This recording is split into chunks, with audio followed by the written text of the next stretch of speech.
രണ്ടാം ഘട്ട സമരത്തിനൊരുങ്ങി ചക്രമുടി സംരക്ഷണ സമിതി. കയ്യേറ്റം സ്ഥിരീകരിച്ചിട്ടും തുടർ നടപടികൾ വൈകുന്നതിൽ പ്രതിഷേധിച്ചും ഉന്നത ഉദ്യോഗസ്ഥരെ രക്ഷപ്പെടുത്തുവാനുള്ള നീക്കത്തിൽ പ്രതിഷേധിച്ചുമാണ് ശക്തമായ സമരങ്ങൾക്ക് രൂപം നൽകുവാൻ സംരക്ഷണ സമിതി തീരുമാനിച്ചിരിക്കുന്നത്. RTO ഓഫീസ് ഉപരോധമടക്കമുള്ള സമരപരിപാടികളാണ് രണ്ടാം ഘട്ടത്തിൽ സമിതി ഏറ്റെടുത്ത് നടത്തുക. ചക്രമുടിയിൽ സർക്കാർ ഭൂമി കയ്യേറ്റം സ്ഥിരീകരിച്ചിട്ടും തുടർ നടപടികൾ വൈകുകയാണെന്ന് ചക്രമുടി സംരക്ഷണ സമിതി ആരോപിച്ചു. ചക്രമുടി ഭൂവിഷയമായിട്ട് ബന്ധപ്പെട്ട് രണ്ട് അന്വേഷണ സംഘം നടത്തിയ അന്വേഷണത്തിലും ആ പട്ടയം കൊടുത്ത തന്നെ ശരിയായ രേഖകളുടെ പരിശോധന നടത്താതെയാണ് കൃത്യമായ രേഖകൾ ചമച്ചാണ് പട്ടയം സമ്പാദിച്ചത് തന്നെ. അതിനുശേഷം ഈ പട്ടയം കിട്ടിയ ആളുകൾ മരണപ്പെട്ടു പോയി. അവരെ മരണപ്പെട്ടു പോയി 12 വർഷങ്ങൾക്ക് ശേഷം ബിനാമികളെ വെച്ചാണ് ഈ ആധാരങ്ങൾ ചെയ്തെടുത്തിട്ടുള്ളത്. ഇപ്പം ഈ അന്വേഷണം നടന്നുകൊണ്ടിരിക്കുന്ന ഈ 49 ആധാരങ്ങളും തണ്ടപ്പേരുകളും ഇതിൽ നിന്നെല്ലാം ഒറിജിനൽ എന്ന് പറയുന്നത് ഈ 5 പട്ടയങ്ങളാണ്. അതിൽ നിന്ന് ഉത്ഭവിച്ചിട്ടുള്ള തണ്ടപ്പേരുകളും ആധാരങ്ങളുമാണ് വന്നിട്ടുള്ളതല്ല. കയ്യേറ്റക്കാരെ സഹായിച്ച 3 ഉദ്യോഗസ്ഥരെ മാത്രം സസ്പെൻഡ് ചെയ്ത് ഉന്നത ഉദ്യോഗസ്ഥരെ രക്ഷപ്പെടുത്താനുള്ള നീക്കമാണ് നടക്കുന്നതെന്നും സംരക്ഷണ സമിതി ഭാരവാഹികൾ പറഞ്ഞു.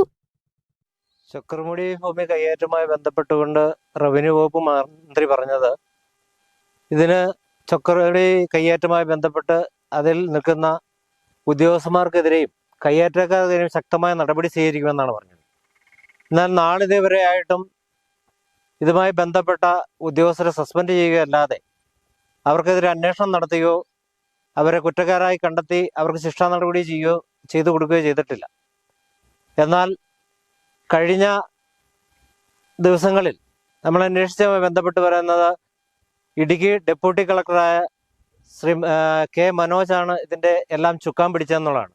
അദ്ദേഹത്തിനെതിരായ യാതൊരുവിധ നടപടികളും ഇതുവരെയായിട്ടും ഉദ്യോഗസ്ഥ തലത്തിലോ വകുപ്പ് തലത്തിലോ അന്വേഷണം ഉണ്ടായിട്ടില്ല എന്നുള്ളതാണ് ഖേദകരം. അന്വേഷണം പൂർത്തിയായെങ്കിലും കയ്യേറ്റം ഒഴിപ്പിക്കാനുള്ള നടപടികൾ ഇതുവരെ സ്വീകരിച്ചിട്ടില്ല. നടപടികൾ വേഗത്തിലാക്കണമെന്നും ഭൂമി കയ്യേറ്റത്തിൽ പങ്കുള്ള മുഴുവൻ ഉദ്യോഗസ്ഥർക്കെതിരെയും നടപടി സ്വീകരിക്കണമെന്നും ചക്രമുടിയിൽ നിർമ്മിച്ചിരിക്കുന്ന തടയണ മൂടണമെന്നും ആവശ്യപ്പെട്ട് ചക്രമുടി സംരക്ഷണ സമിതി രണ്ടാം ഘട്ട സമരം ആരംഭിക്കുമെന്ന് ഭാരവാഹികൾ പറഞ്ഞു. 30 ദിവസത്തിനുള്ളിൽ ഈ തടയണ മൂടിക്കളയണമെന്നാണ് കളക്ടർ ആവശ്യപ്പെട്ടേക്കുന്നത്.